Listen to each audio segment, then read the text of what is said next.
Hey everybody, I am running behind as hell today. Oh my god.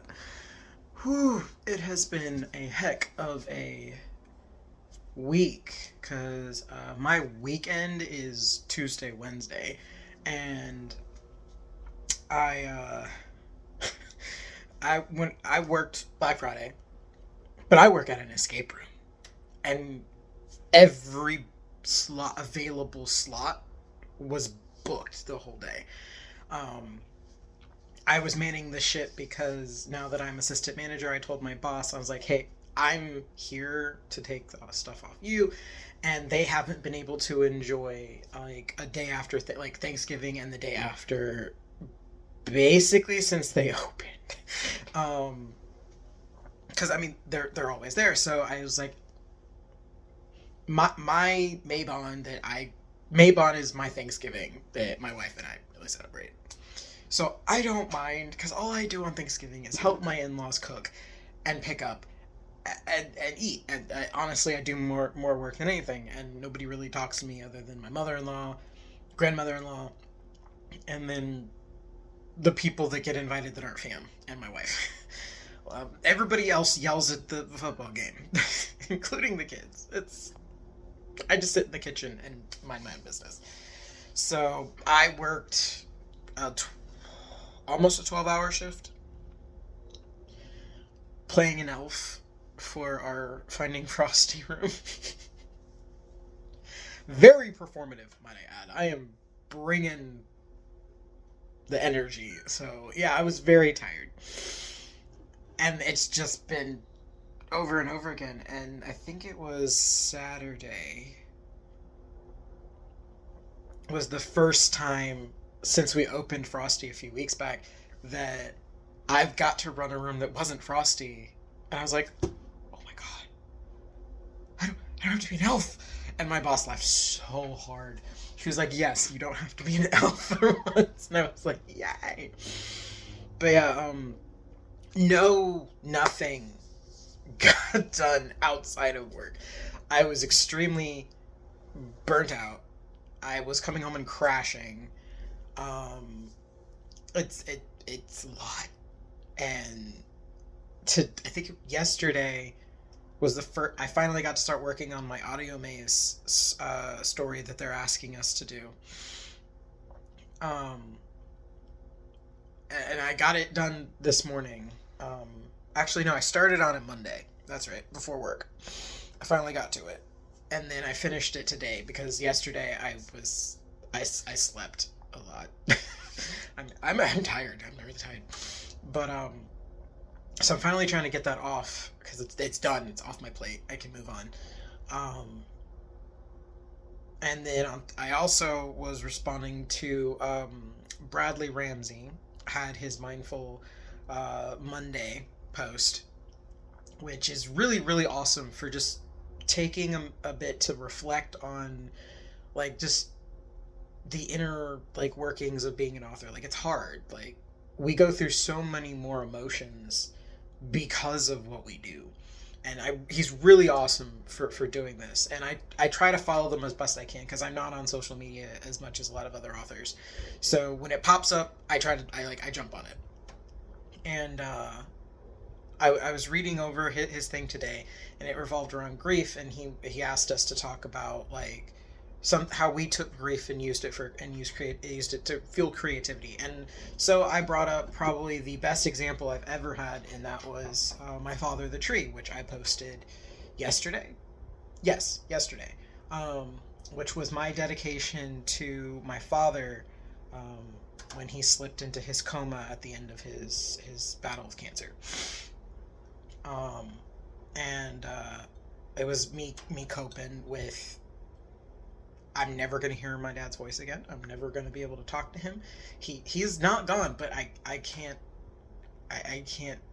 It's like you lose somebody, but they're not gone. It was an awful feeling to go through, and within the first day or so of it happening, because my stepmother called me and told me, um, my my brain went through the cycling, and the first thing that came to me was I was just like focusing on trees because that's all I could think of. And I reflected on how trees are when they go through their life cycle, and it inspired me to write My Father the Tree. So if anybody's interested, I highly recommend you give it a read. I'm still too emotional to this day.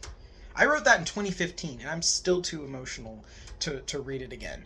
I read it once years ago, back when I had a very different voice. And I shared a link for that in the comments of it if people are interested in listening to it. But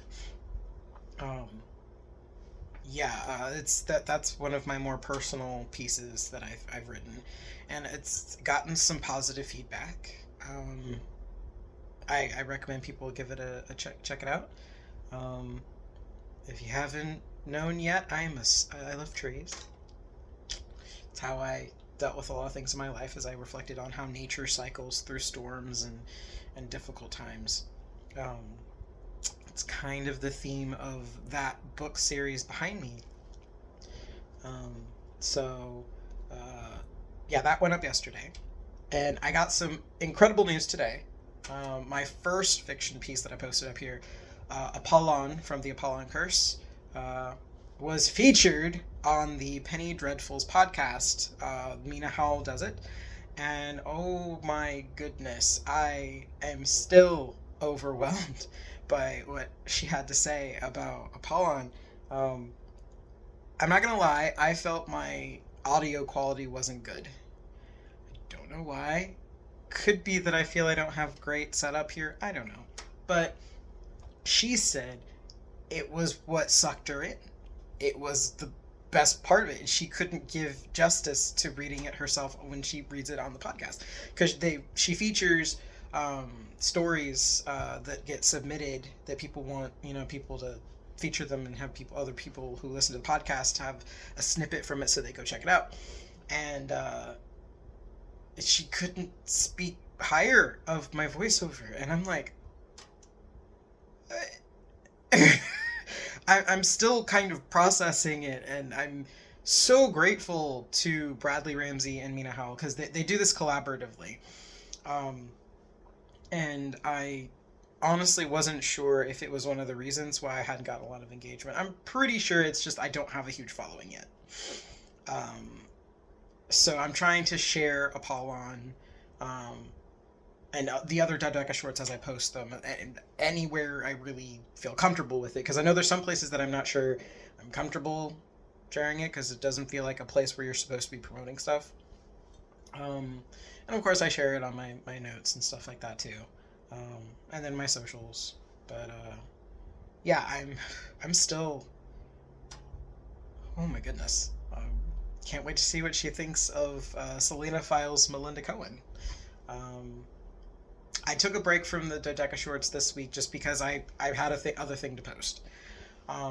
With my limited time and also how exhausted I was from this past weekend, I was kind of feeling a little blessed to have something other than like a Dodeka short, which I read every single Dodeka short.